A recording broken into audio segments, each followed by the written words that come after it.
Voy a pedirle a los niños que pasen por favor a sus clases. Voy a ajustarme esto acá.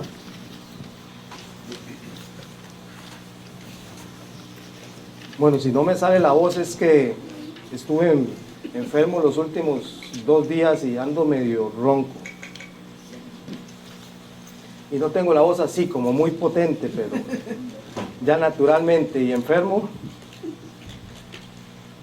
Les voy a pedir que me acompañen a Efesios. Continuamos en nuestro estudio de la epístola de los Efesios. Seguimos con esta serie de mi identidad en Cristo. Ya hemos estado aquí por varias semanas en el primer capítulo de Efesios. Y hoy finalmente terminamos el capítulo 1. No sé si usted ha escuchado la historia, el cuento de el águila criada entre gallinas. A mí me la contaron cuando yo era un niño. Y si no la sabe, se la voy a contar. Cuenta la historia de que un hombre iba caminando en el bosque y encontró un huevo de águila. Y el hombre se pregunta, bueno, ¿y ahora qué voy a hacer con este huevo? Entonces lo único que se le ocurre es, lo tomó y lo puso en su gallinero. Ahí lo puso con las gallinas. El huevo se incubó y cuando nació el aguilucho, creció entre los pollitos. ¿Se imagina? Aprendió a picotear el suelo, aprendió a correr en el corral, aprendió a batir las alas como 1 centímetro, como una gallina ahí que brincan y mueven las alas. Y vivía como gallina, el aguilucho. Un día ya grande, este aguilucho ve un ave impresionante volando en el cielo. Se queda viendo, admirado, un águila hermosa volando alrededor. Y el aguilucho pregunta, ¿qué es eso? Y las gallinas le respondieron, es un águila, la reina de las aves. Y el aguilucho queda impresionado, enamorado, donde ve como esta águila vuela completamente en libertad. Grande, impotente.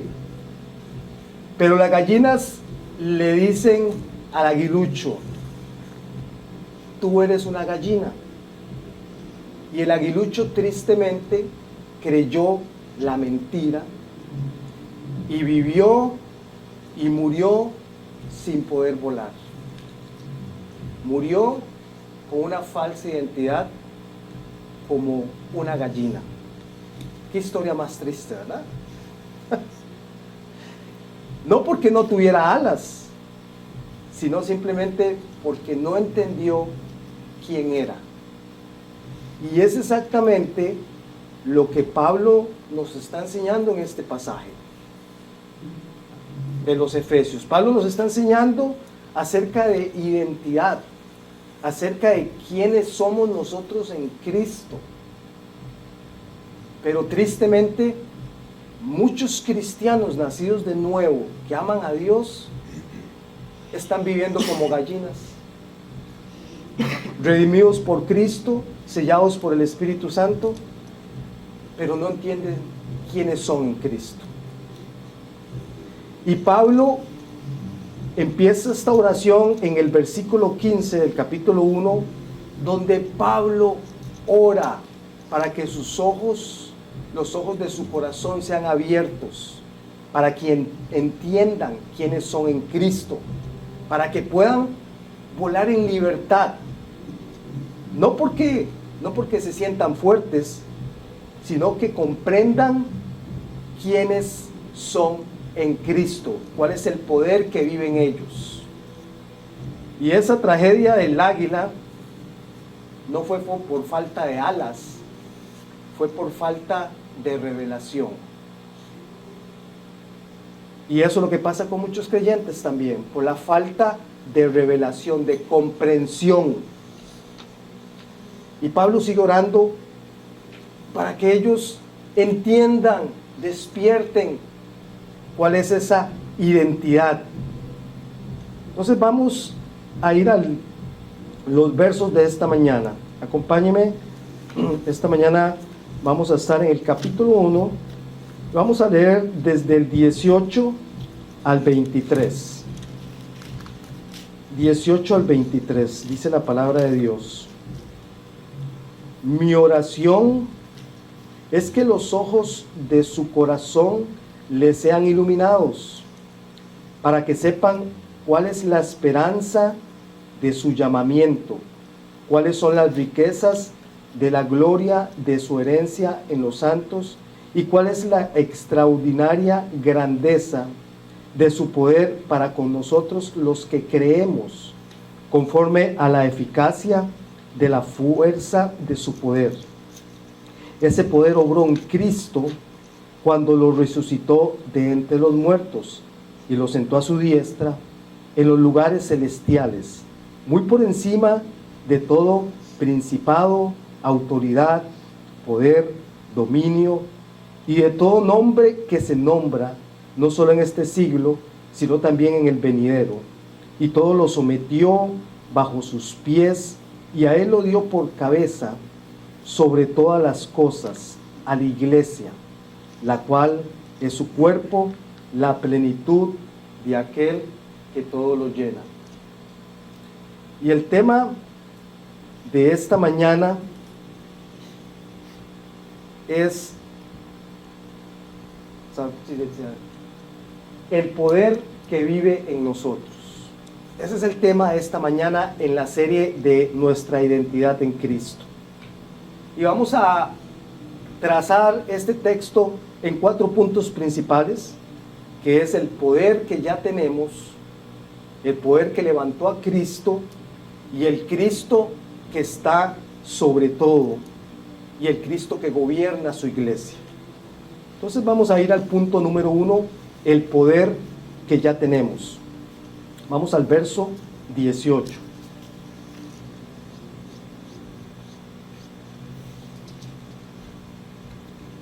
Dice el verso 18, mi oración es que los ojos de su corazón les sean iluminados, para que sepan cuál es la esperanza de su llamamiento y cuáles son las riquezas de su herencia en los santos.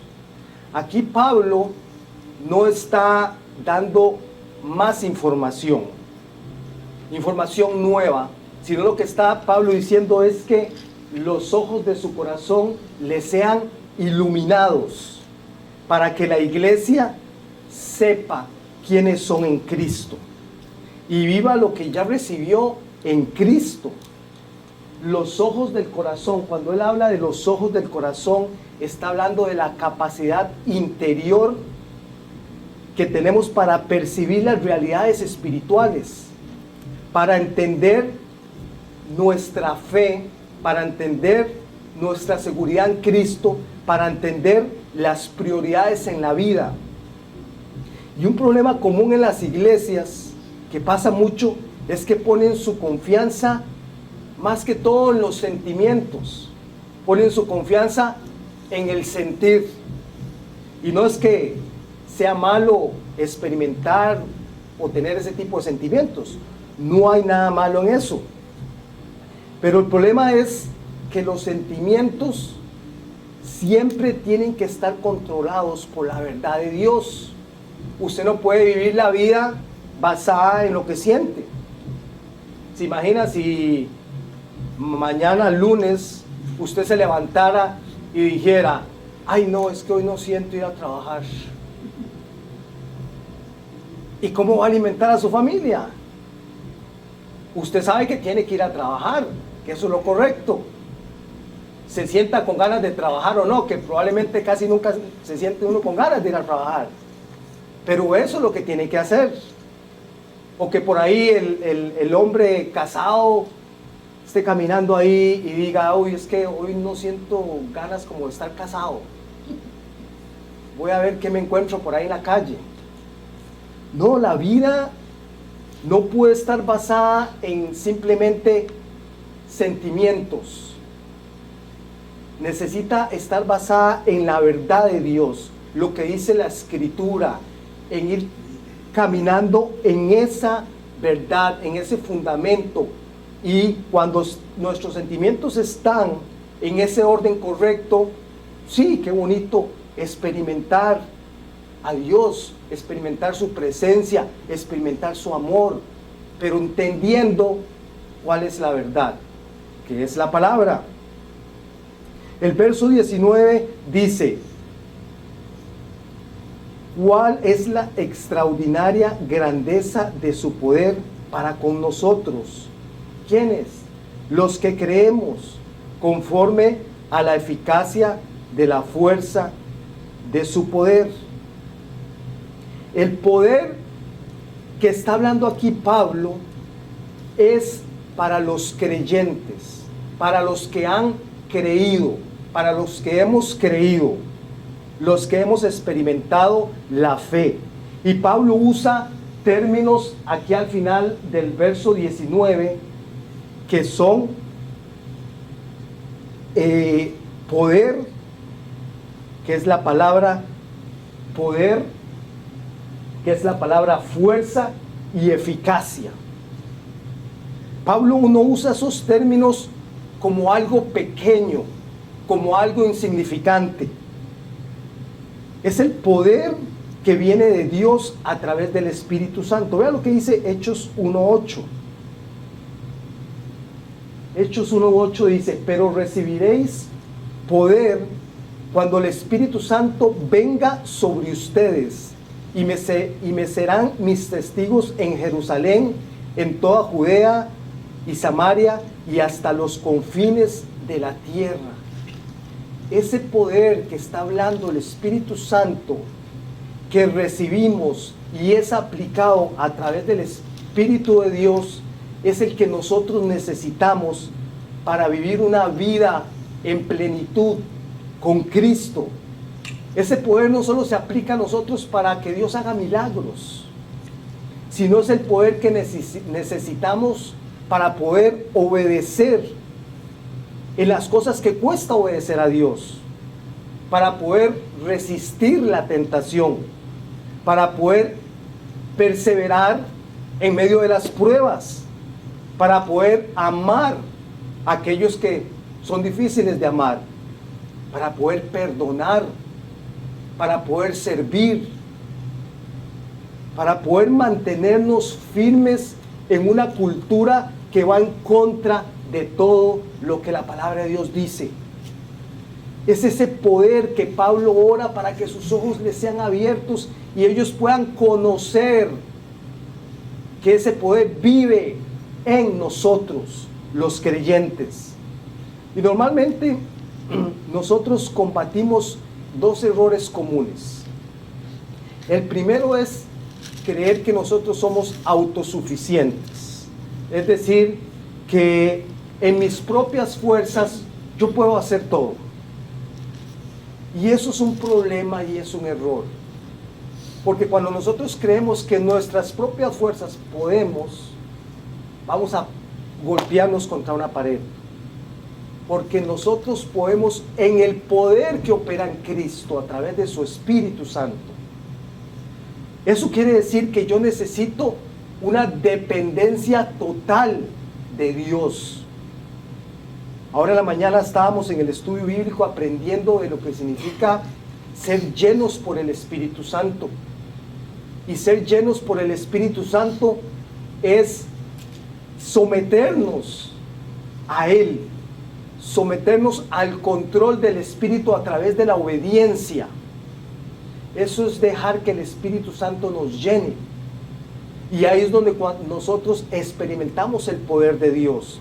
En la medida que yo me someto a la voluntad de Dios, en la medida que yo me someto a la obediencia. Pero es una relación de dependencia. Yo no puedo hacerlo si yo nunca oro.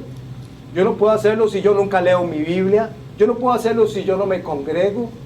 Yo no puedo hacerlo si yo no estoy en esa dependencia diaria. Y ahí es donde van a venir los problemas. Y otro error normalmente que cometemos es que vivimos una vida en impotencia. Eso es que yo no puedo hacer nada. Pero la verdad es que en Cristo sí podemos, porque ya hemos recibido ese poder de Dios para poder vencer la tentación, para poder vencer el pecado, para poder vencer la debilidad. En Cristo sí podemos. Y eso es parte de entender esta nueva identidad. Eso es parte de entender quiénes somos en Cristo. Ahora vayamos al punto número 2. Versículo 20. El punto número 2 es el poder que levantó a Cristo. Y dice el versículo 20. Ese poder obró en Cristo cuando lo resucitó de entre los muertos y lo sentó a su diestra en los lugares celestiales. En la experiencia humana no hay poder más temible y esclavizante que la muerte. Por alguna razón, de forma natural, le tenemos miedo a la muerte. Hace unas noches, mi hijo menor, Samuel, él le gusta acostarse y ponerse la sábana sobre la cabeza. Entonces llegó Nela y le dijo: no se ponga la sábana sobre la cabeza porque se va a ahogar. Bueno, ya, ella lo dejó, salió del cuarto. Como a los 15 minutos llegó esmorecido, llorando. Y le preguntamos: ¿pero qué le pasa? Y dice: es que tengo miedo de morirme. ¿Pero por qué? Porque mamá me dijo que si me ponía la sábana sobre la cabeza no iba a poder respirar bien. Y tengo miedo de quedarme sin respirar. Entonces, desde pequeñitos nosotros crecemos con ese temor a la muerte, de una forma natural. Y la muerte entra al ser humano como consecuencia del pecado, como consecuencia de la caída. El humano es mortal y no podemos evitar ese destino, por más que avance la medicina, la ciencia. Vamos a morir, es inevitable. Pero la buena noticia es esta, y aquí están Hebreos 2, 14 y 15. Dice: así que, por cuanto los hijos participan de carne y sangre, también Jesús participó de lo mismo, para anular mediante la muerte el poder de aquel que tenía el poder de la muerte, es decir, el diablo, y librar a los que por el temor a la muerte estaban sujetos a esclavitud durante toda su vida. Cuando Cristo viene y Él se encarna, como dice acá, participó de carne y sangre, se hizo hombre. Él lo hizo con el propósito de morir en la cruz. Pero no solo eso, mediante su muerte y resurrección, Él venció el poder del diablo, de la muerte, y libró a todos los creyentes del temor de la muerte. Ahora Cristo es el que gobierna. Por eso Pablo nos da esta prueba. Él está hablando en el verso 19 del poder que opera en nosotros, y el ejemplo que él utiliza de este poder es acerca de la resurrección y la exaltación de Cristo, que es la prueba mayor del poder de Dios.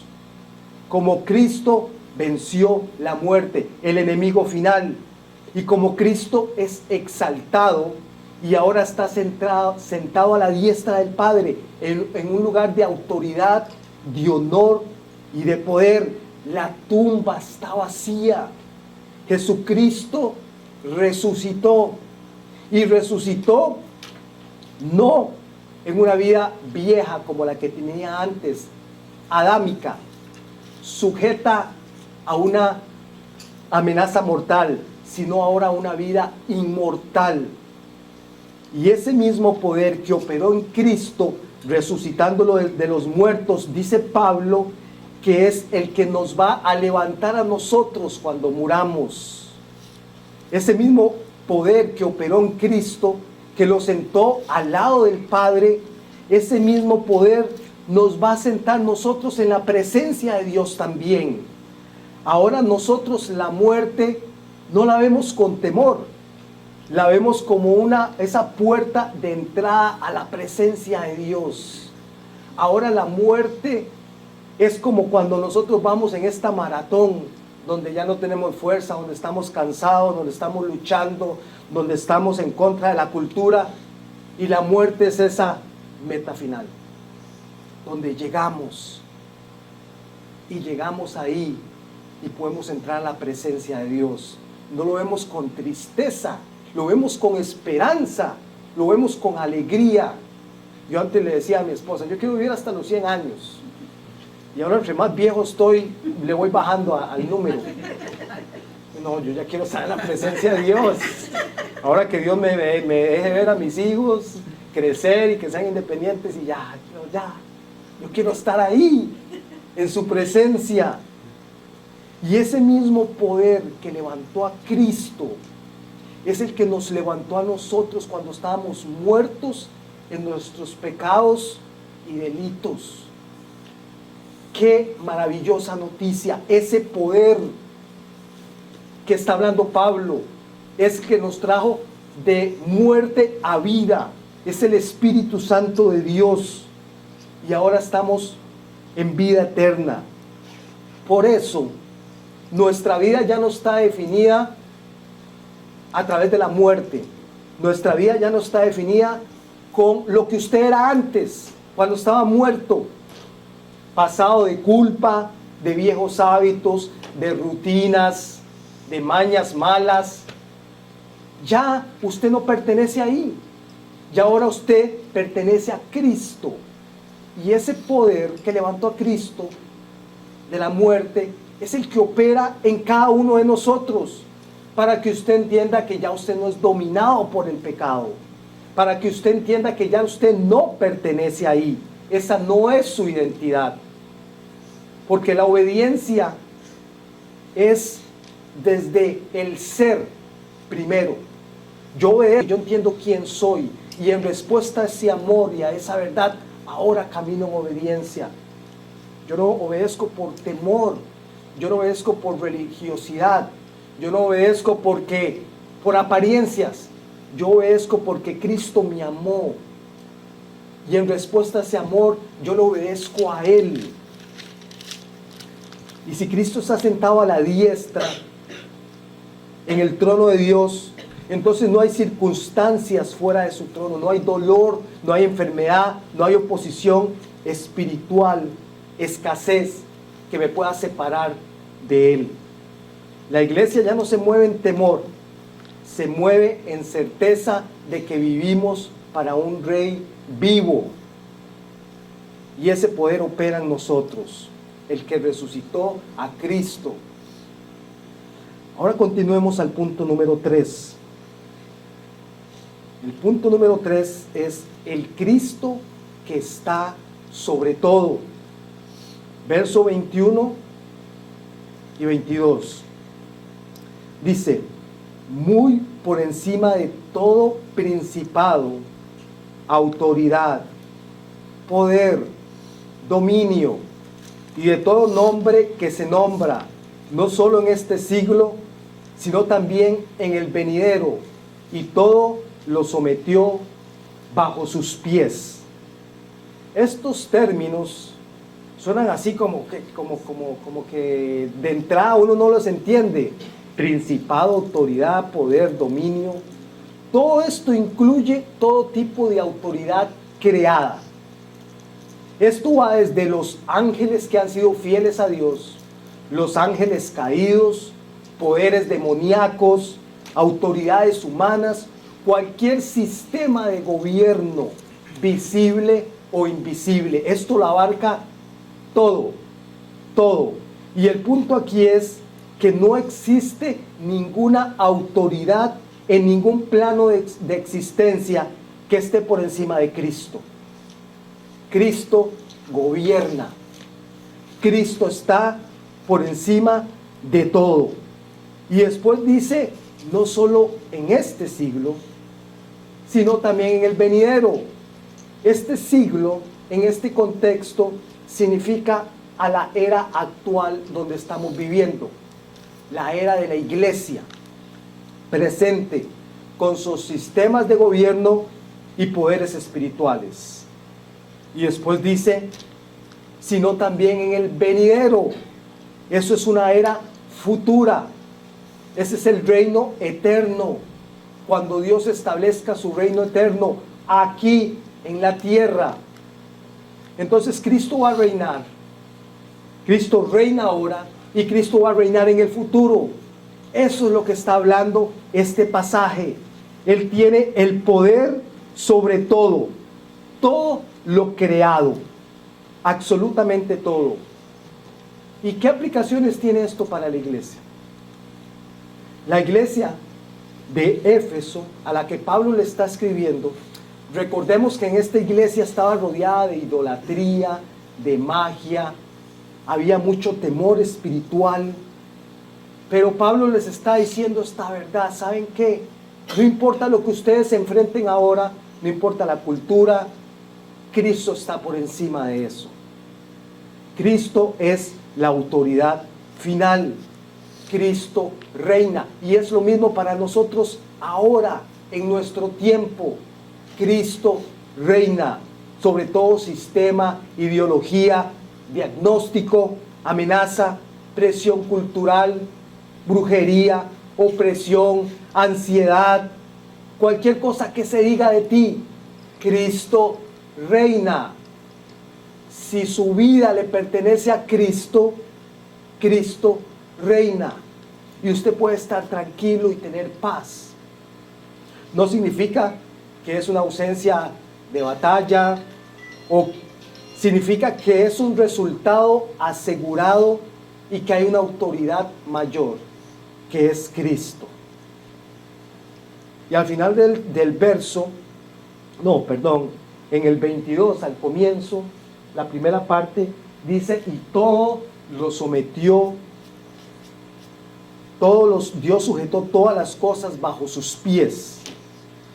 Y esto acá es un contexto del Antiguo Testamento.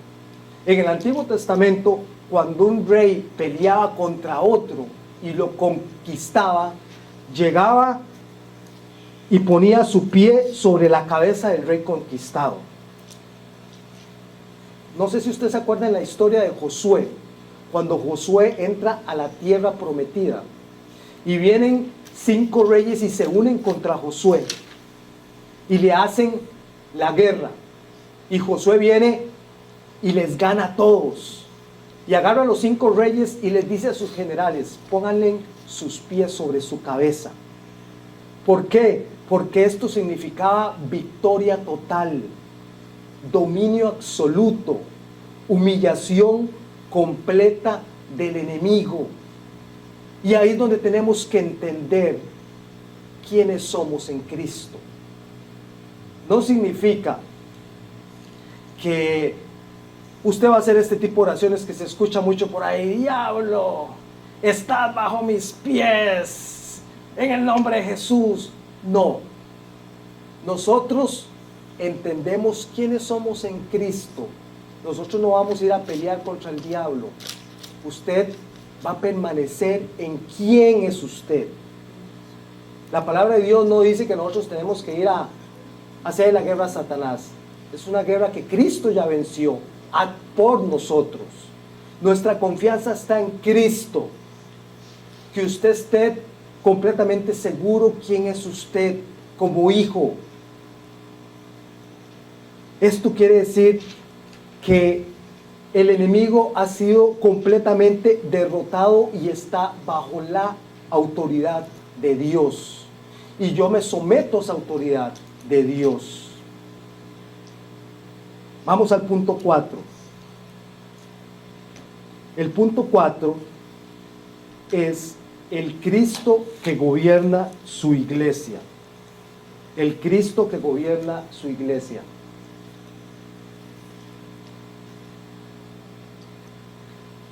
Dice el 22, la parte final del versículo, y a él lo dio por cabeza sobre todas las cosas, a la iglesia. 23, la cual es su cuerpo, la plenitud de aquel que lo llena todo en todo. Y podemos ver aquí que empieza a él. ¿Quién es ese él? Es Cristo. Cristo es la cabeza de la iglesia.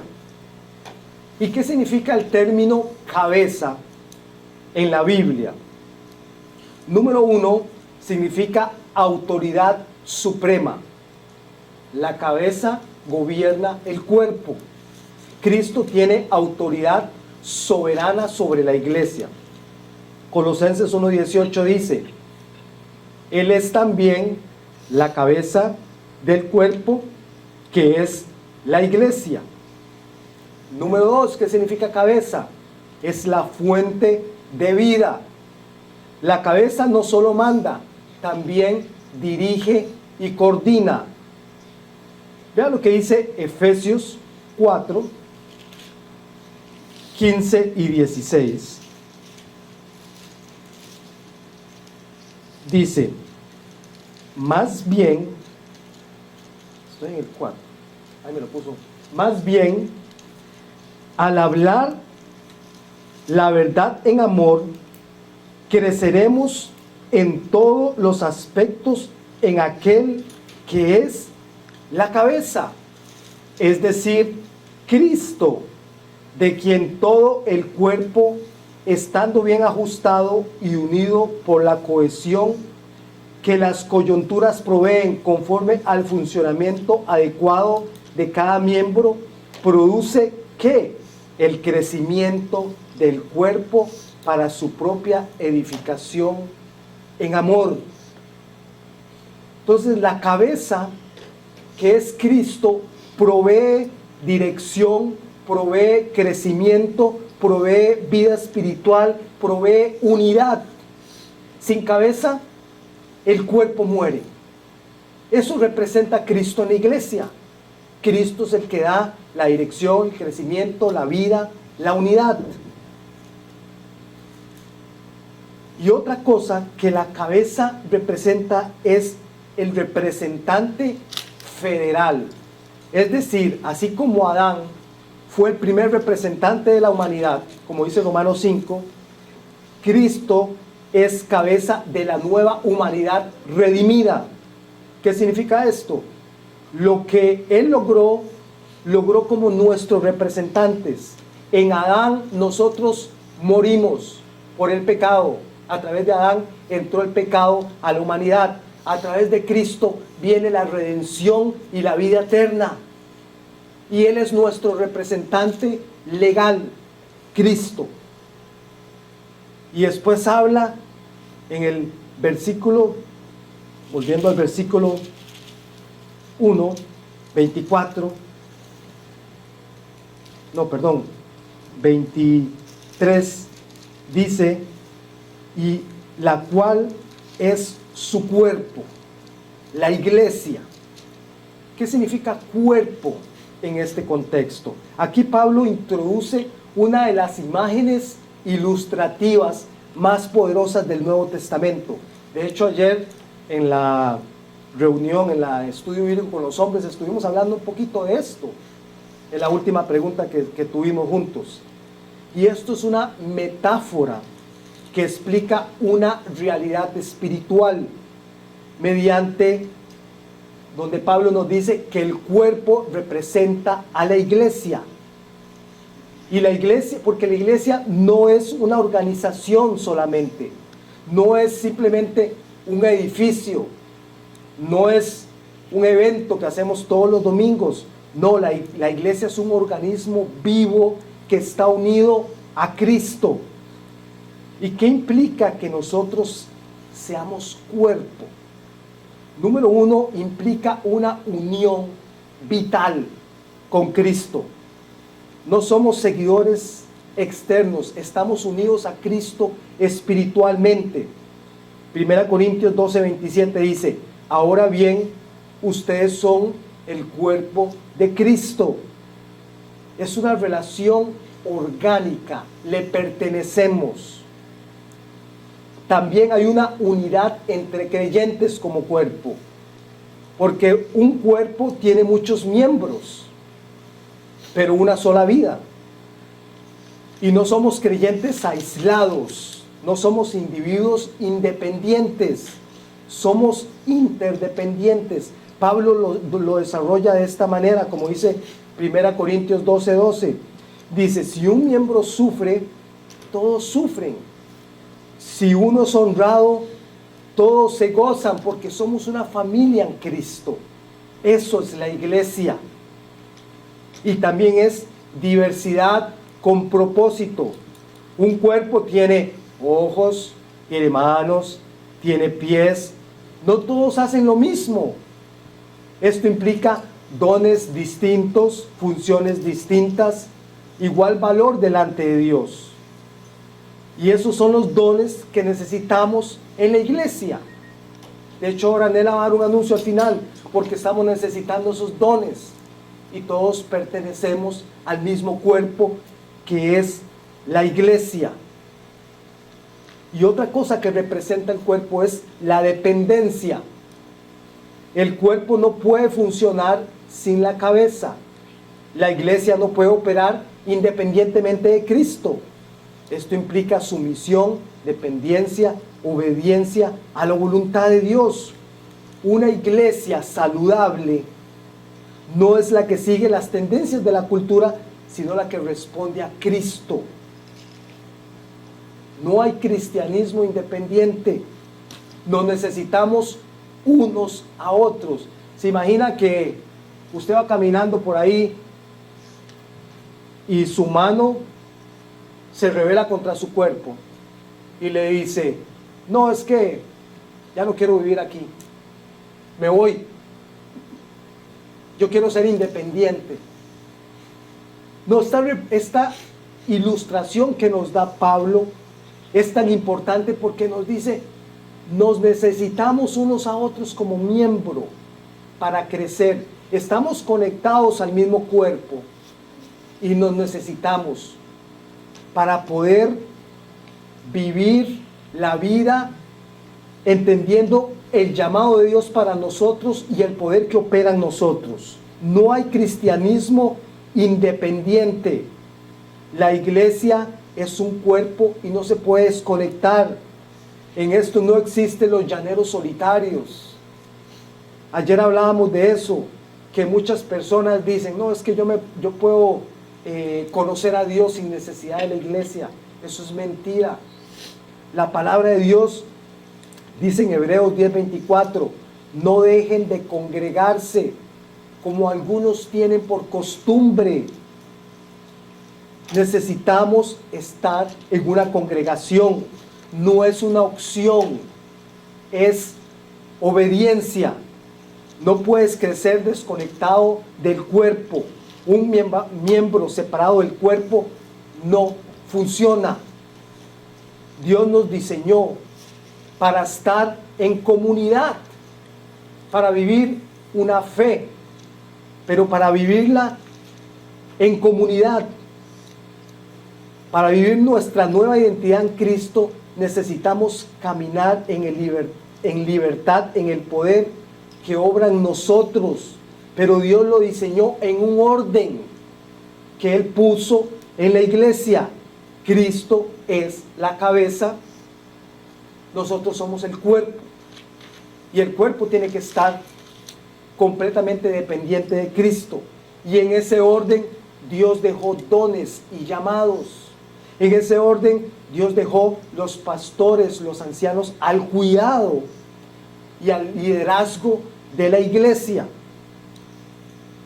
Y eso es parte de lo que nosotros hacemos a través de nuestro llamado, de los dones que Dios nos dio. Vean lo que dice Hebreos 13:17. Dice: obedezcan a sus pastores y sujétense a ellos, porque ellos velan por sus almas como quienes han de dar cuentas. ¿Qué está diciendo este versículo? ¿Que usted tiene que hacer todo lo que el pastor diga? No. El pastor, la autoridad del pastor es a través de la escritura, lo que la palabra de Dios dice. Porque, ¿cómo es que Cristo es la cabeza? Pero el Cristo no está aquí presente. Por eso Él nos dejó su revelación escrita. Y a través de su revelación es donde la iglesia opera. Yo tengo autoridad dada por Dios a través de la escritura. Entonces, si usted anda por ahí y se empieza a desviar de lo que Dios lo llamó a hacer, no se asuste cuando el pastor lo llama y lo llame a cuentas y lo confronte a través de la escritura en amor para edificar. Porque, como dice este pasaje, yo voy a dar cuenta delante de Dios por ustedes.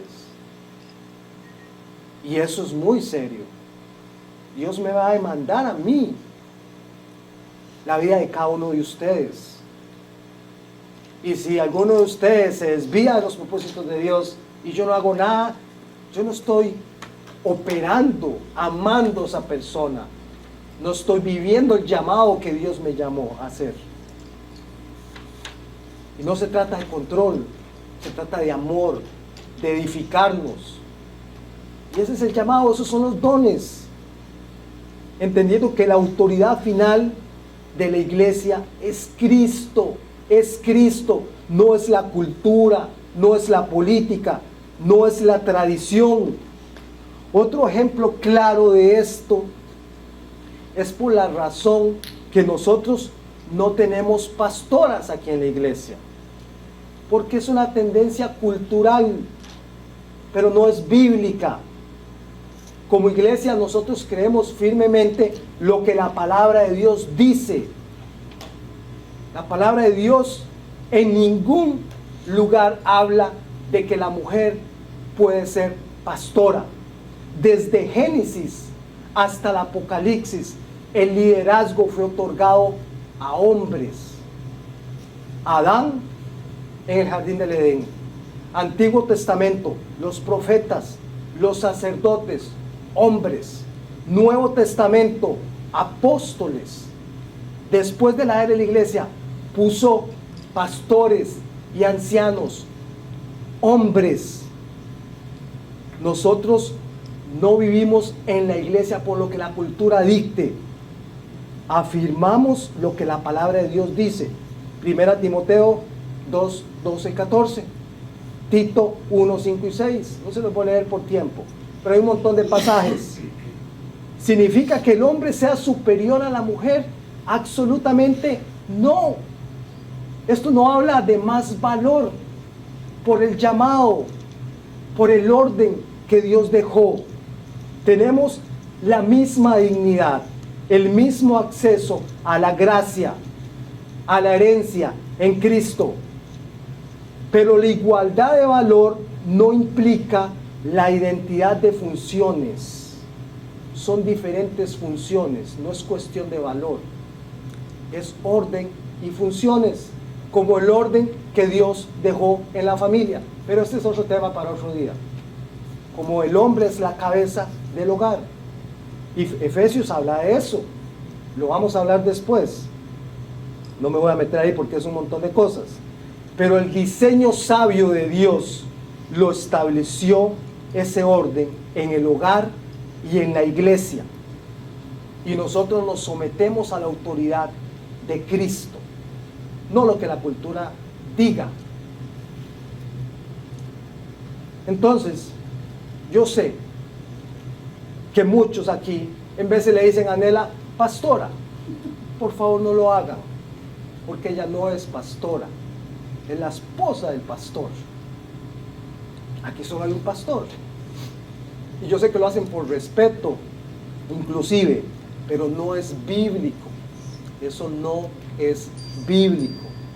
Dios solo llamó al hombre al llamado pastoral. Y después al final del versículo 23, la cual es su cuerpo, dice, la plenitud de aquel que lo llena todo en todo. Plenitud significa en este contexto totalidad, aquello que completa. El cuerpo es el complemento, la cabeza gobierna, el cuerpo ejecuta. ¿Qué significa? La iglesia es el instrumento, la expresión mediante la cual Cristo manifiesta su presencia y su autoridad en el mundo. ¿Usted entiende lo que está diciendo esto? Que nosotros como iglesia expresamos el amor de Cristo al mundo, su presencia. La iglesia es su instrumento, su representante, su extensión visible. Eso es la iglesia.